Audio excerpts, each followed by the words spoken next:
नमस्कार मैत्रिणींनो, कशा आहेत सर्वजणी. मी आज दाखवते तुम्हाला साध्या सोप्या पद्धतीत हरतालिकेच्या पूजेची मांडणी.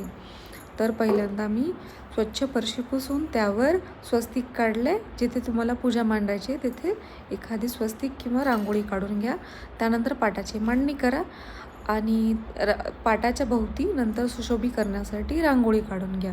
तर अशी मी बॉर्डर डिझाईन काढून घेते आणि त्यानंतर तुम्ही तोरण किंवा तुम्हाला फुलांच्या माळा वगैरे लावायच्या असतील तर लावू शकता.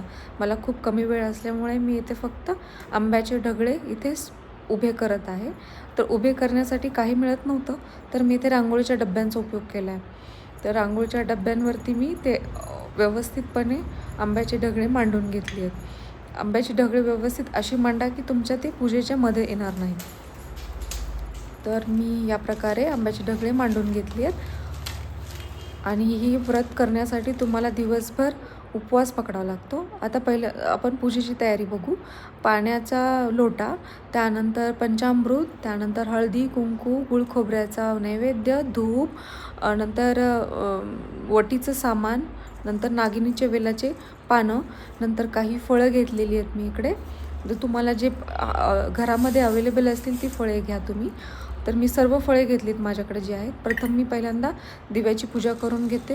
दिव्यासाठी खाली तांदूळ थोडेसे टाकून घ्या. त्यानंतर दिव्याची हळदी कुंकवानं पूजा करा आणि दिवा पेटवून पूजेची सुरुवात करू. आणि त्यानंतर आपण अगरबत्ती लावून धूप लावून पूजेची तयारी करतो आहे.